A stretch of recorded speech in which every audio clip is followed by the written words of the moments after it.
इन्हीं जुगल किशोर जी महाराज के ठाकुर जी के एक भक्त हुए श्री हिम्मत दास जी। उन हिम्मत दास जी के यहाँ चित्र छवि भी दीवार पर उकेरी गई है। आज गांव है यहाँ से बराज गांव 20 किलोमीटर की दूरी पर। हिम्मत दास जी एक बहुत निर्धन गरीब ब्राह्मण थे, भिक्षावृत्ति से निर्वाह होता था और अहर्निश युगल किशोर जी का नाम लेते थे और वहां से पैदल चलकर 20 किलोमीटर से कीर्तन करते हुए यहाँ आना, जुगल किशोर जी का दर्शन करना, पूरी रात्र ही हरिनाम करना और प्रातःकाल दर्शन करके फिर अपने घर लौट के जाना। तब वहाँ भिक्षावृत्ति करके अपना निर्वाह करते थे, हरिनाम और साधु सेवा। एक बार कुछ चोर डाकू मिल गए उनको, रास्ते में हिम्मत दास जी को घेर लिया। बोले बाबा कुछ माल पानी हो तो ला। और बाबा के पास तो झाल मंजीरा के अलावा कुछ नहीं था, पैसा जानते नहीं थे हैं? सीधा सामान मांग के, चुटकी आटा मांग के तो ठाकुर जी को भोग लगता था, साधु सेवा करते थे, बहुत गरीबी थी। तो उन्होंने कहा हम कीर्तन करते हैं, झाल मंजीरा हमारे पास है और कुछ नहीं है। पर फिर भी उन लोगों ने काफी देर तक उनको अटका के रखा। तो जब तक आप आए तब तक श्री जुगल किशोर जी की शयन हो गई, ठाकुर जी का दर्शन नहीं हुआ। आप पछाड़ खा करके मंदिर में गिरे कि हे जुगल किशोर। उनका कोई वाक्य भी है, कोई पद भी है, क्या है?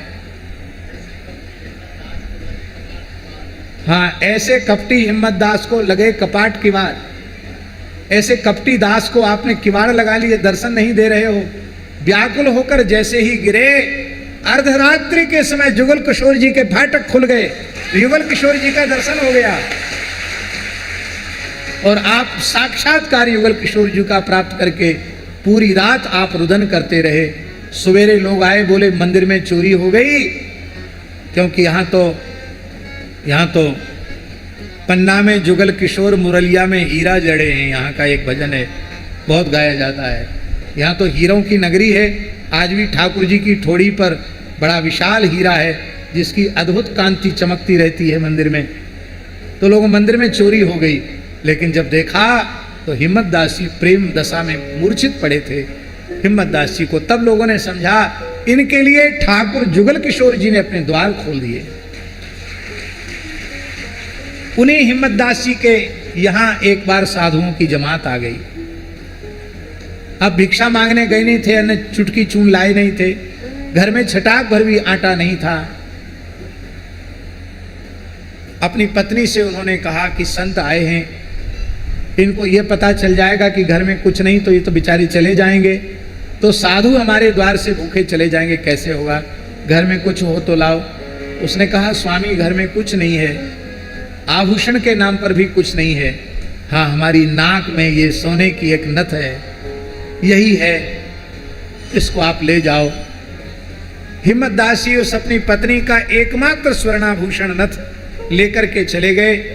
एक वैश्य के यहाँ गिरवी रख करके वहां से आटा दाल चावल ले आए। संतों की रसोई बनी और संत प्रेम से प्रसाद पा रहे हैं। संत प्रसाद पाके प्रसन्न होके वहां से चले गए। हिम्मत दास जी के मन में थोड़ा एक दुख था कि हमारा जीवन तो भजन कीर्तन में ही गया, हमने अपनी पत्नी को, अपने पुत्रों को कोई सुख नहीं दे पाए। हम एक बेचारी के घर से पहन के आई थी सोने की कील नथ, उसको भी हमने ले ली, उसके सौभाग्य चिन्ह भी उसका उतरवा दिया। हाय हाय मैं कैसा हूं, ऐसी थोड़ी उनके मन में पीड़ा थी। हिम्मत दास जी महाराज भिक्षा के लिए गए थे और स्वयं ठाकुर युगल किशोर जी हिम्मत दास जी का स्वरूप धारण करके आए और पहले बनिया के यहाँ जाकर के उन्होंने कहा, लो तुम्हारा उस दिन का सीधे सामान का हिसाब किताब बताओ कितना है। बताया उसने, उतना रुपया भगवान ने चुका दिया और गिरवी रखी हुई नथ ठाकुर जी ले आए। अब ध्यान दें, असली हिम्मत दास जी तो गए थे भिक्षा मांगने और ये नकली हिम्मत दास जी बन के हमारे जुगल किशोर जी पहुंच गए और बोले तुम्हारी नाक अच्छी लगती थी नथ से, अब नथ चली गई तो शोभा शून्य हो गई।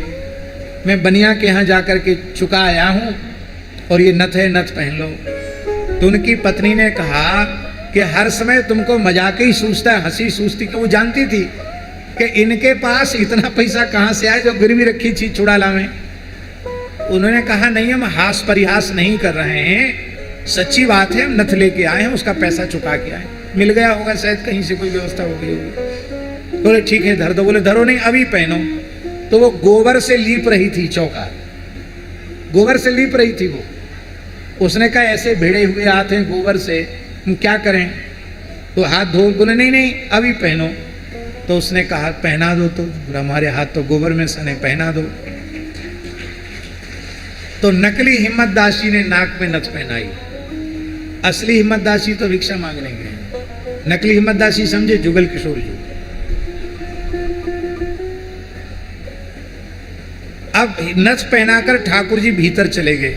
बोले ठाकुर जी की सेवा कर लेते हैं। ठाकुर जी वहां चले गए। इधर थोड़ी देर में हिम्मत दास जी आटा दाल चावल कुछ मांग करके लाए। तो उन्होंने पत्नी से पूछा कि रे तुम्हारी नाक में नथ कैसे, ये कहां से नथ आई? कहा आप पहले तो कितने हंसी मजाक नहीं करते थे, खाली राम राम करते थे, भजन करते थे, आपका स्वभाव बदल गया है। अरे आप ही गिरवी रखी हुई नथ पैसा देकर छुड़ा के लाए हैं, आपने अपने हाथ से हमको धारण कराई है और आप भीतर चले गए। अब बाहर से ये चुटकी चून मांग के कहां से आ रहे हैं? नहीं नहीं, हम न चुकाने गए, ना हमने लाने गए, ना हमने पहनाया। तुम क्या कह रही हो? हमें तुम्हारी बात समझ में नहीं आई। उसने कहा स्वामी मैं पतिव्रता नारी हूं, शपथ पूर्वक कहती हूं आपने ही मुझे ये नथ पहनाई है। आप तो भीतर चले गए थे, बाहर से कैसे आ रहे हैं? अब वो गए दौड़े भीतर, कक्ष में गए, कुटिया में गए तो जुगल किशोर जी के श्री अंग की सुगंध से पूरा घर सुगंधित हो रहा था। आप व्याकुल होकर के आपने अपने पत्नी को प्रणाम किया और 7 परिक्रमा की कि तू बड़ी भाग्यशालिनी है, ठाकुर जी का दर्शन, और ठाकुर जी ने अपने करकमल से तेरी नथनी धारण कराई। वस्तुतः सौभाग्यवती नारियां तो संसार में न जाने कितनी भई हैं, पर तेरा सौभाग्य, तेरे सौभाग्य की क्या कहना, तेरे सुहाग के चिन्ह को स्वयं जुगल किशोर जी ने धारण कराया, स्वयं नथ धारण कराई। तेरे सौभाग्य की सराहना तो सची शारदा भी करेंगी, ऐसा तेरा सौभाग्य है। ऐसे ऐसे जुगल किशोर जी के कितने चरित्र हैं। ये है मनुष्य जन्म का फल।